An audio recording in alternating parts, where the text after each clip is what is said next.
one of the world's major cocaine kingpins won out of federal prison because he is in poor health. Cali Cartel co-founder Gilberto Rodriguez Orejuela is asking a Miami federal judge to allow him to return to his native Colombia and his family. He built an empire worth billions. He controlled 80% of the world's cocaine. He operated in the shadows while his rival became the most famous criminal on the planet. And when Pablo Escobar's bullet-riddled body hit a Medellin rooftop in 1993, this man was still free, still powerful, still untouchable. His name was Gilberto Rodriguez Orejuela. They called him the chess player. And while Pablo Escobar declared war on Colombia, Gilberto quietly won it. No bombings, no spectacle, no monuments or Netflix series celebrating his legend. Just pure, calculated domination. This is a story of the man who understood something Pablo Escobar never could. That real power doesn't announce itself. It operates in silence. It survives by being forgotten. And in the brutal mathematics of the drug trade, survival is the only victory that matters.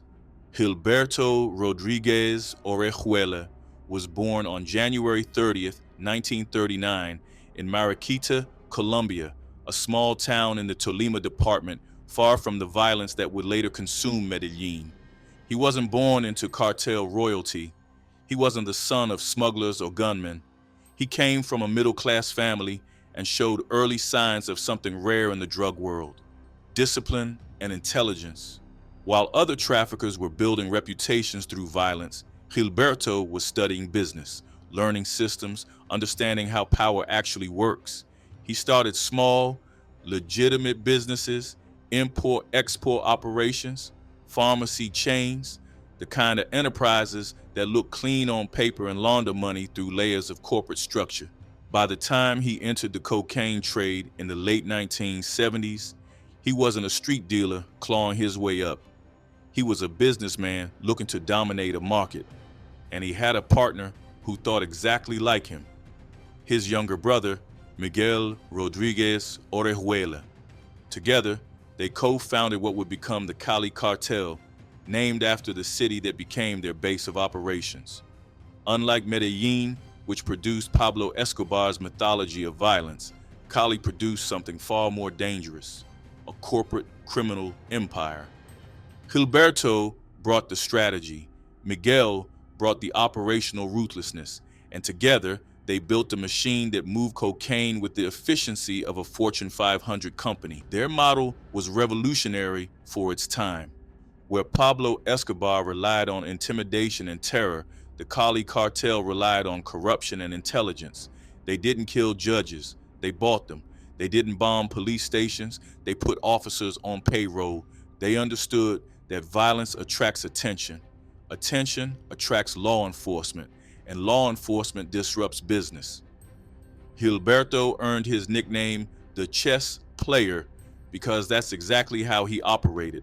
Every move had a purpose. Every decision was calculated 3 steps ahead. Every enemy was neutralized quietly without spectacle. He also earned another nickname, the accountant, because while other cartel leaders flaunted gold chains and private zoos, Gilberto kept meticulous financial records, managed logistics like a supply chain executive, and reinvested profits into legitimate businesses: banks, pharmacies, radio stations, sports teams, real estate across Colombia and beyond. The Cali Cartel wasn't just trafficking cocaine, it was building an economic empire with cocaine profits. By the mid-1980s, estimates suggest the Cali Cartel controlled up to 80% of the world's cocaine supply, not through violence, through efficiency. The numbers were staggering. At their peak, the Rodriguez Orejuela brothers were moving an estimated 15 tons of cocaine per week. Their annual revenue reached $8 billion, more than the GDP of many small nations. But unlike Pablo, who flaunted his wealth with exotic animals and massive estates, Gilberto invested like a legitimate CEO. He owned a chain of drugstores across Colombia, Drogas La Rebaja, with hundreds of locations. The perfect cover for money laundering and distribution networks. He controlled radio stations that shaped public opinion.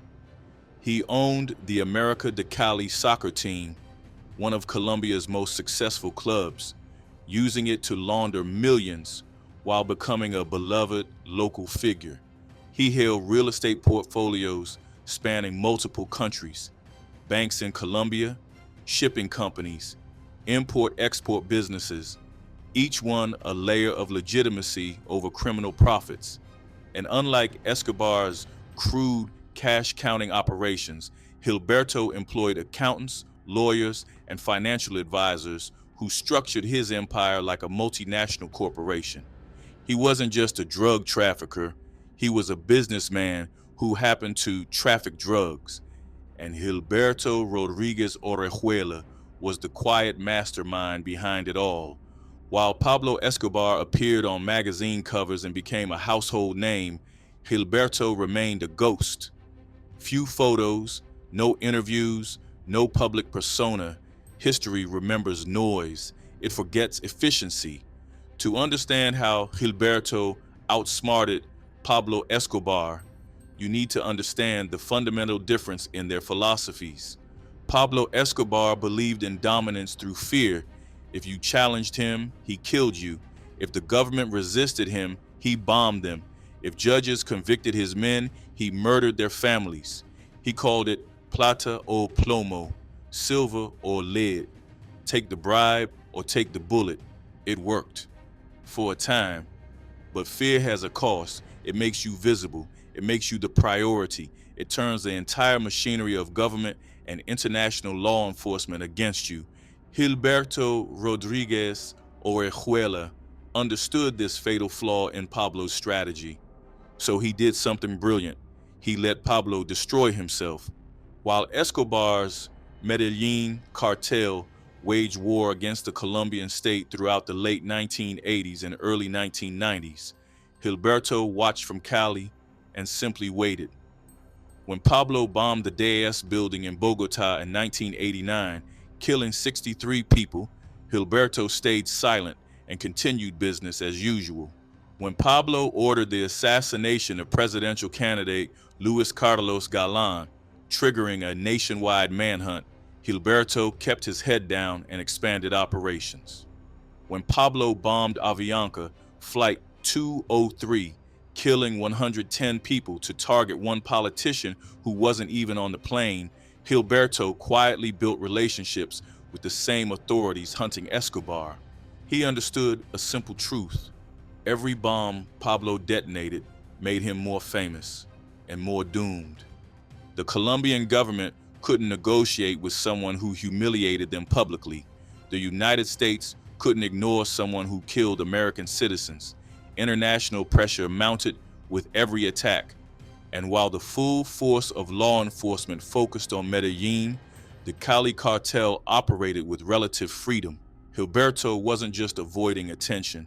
He was weaponizing Pablo's violence against him. Here's where Gilberto's genius becomes clear. The Cali Cartel didn't just traffic cocaine, they trafficked information. Gilberto built one of the most sophisticated intelligence networks in criminal history. Former military officers, corrupt police, informants inside rival organizations, surveillance teams tracking enemies. They knew Pablo's movements, they knew his safe houses, they knew his contacts and communication methods. And when it served their interests, they fed that information to the authorities. Not because Gilberto wanted justice, because he wanted market share. In 1993, a special Colombian police unit called the Search Block, supported by U.S. intelligence, finally tracked Pablo Escobar to a house in Medellin and killed him in a rooftop shootout. The operation succeeded partly because of better intelligence.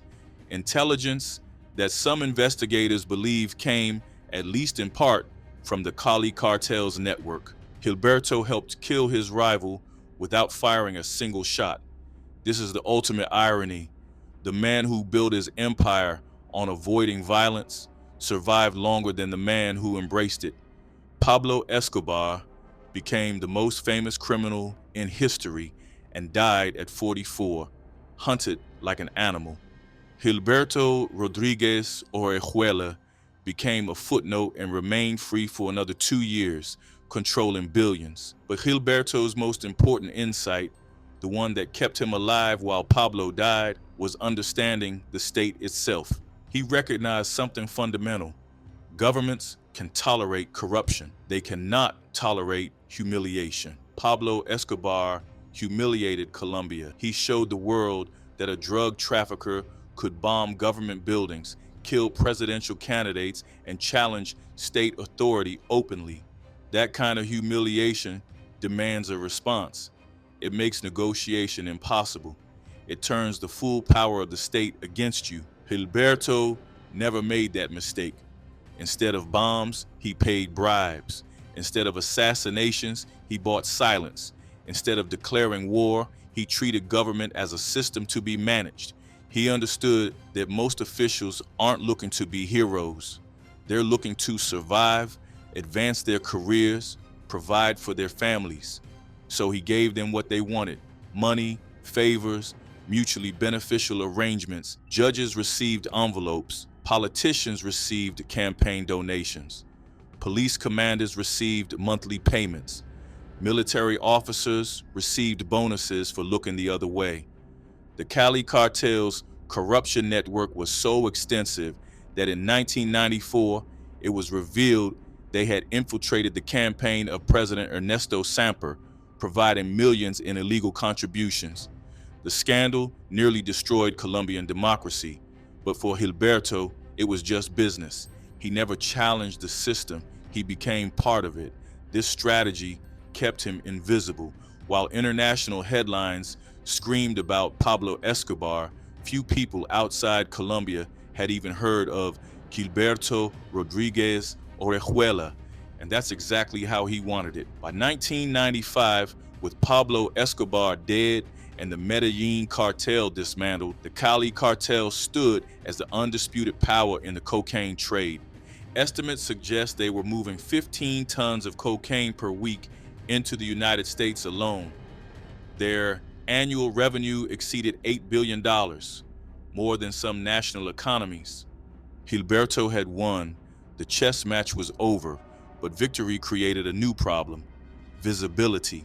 With Medellin gone, law enforcement had a new target. The United States placed enormous pressure on Colombia to dismantle Cali. The DEA launched massive investigations. Colombian President Ernesto Samper, damaged by the campaign scandal, needed to prove he wasn't controlled by traffickers.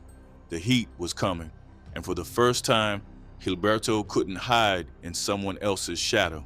In June 1995, Colombian authorities launched a massive operation to capture the Cali Cartel leadership. Gilberto went into hiding, but unlike Pablo, who prepared for years of war, Gilberto wasn't built for fugitive life. His strength was management, not survival on the run. On June 9, 1995, just months after Escobar's death, police found Gilberto hiding in a secret compartment in a Cali apartment. He surrendered without resistance. No shootout, no dramatic rooftop chase, no legend-making death, just a quiet arrest that most of the world barely noticed. His brother Miguel was captured shortly after. The other Cali leaders fell like dominoes. The empire Gilberto spent decades building collapsed in weeks. But here's the thing about Gilberto Rodriguez Orejuela. Even in prison, he was still calculating. He negotiated his sentence, pleaded guilty to reduced charges, received an incredibly lenient sentence by cartel standards, just over 10 years. And because Colombia didn't have extradition to the United States at the time, he served his sentence in Colombian prisons, where money still bought privileges. Reports indicate he continued managing assets from behind bars.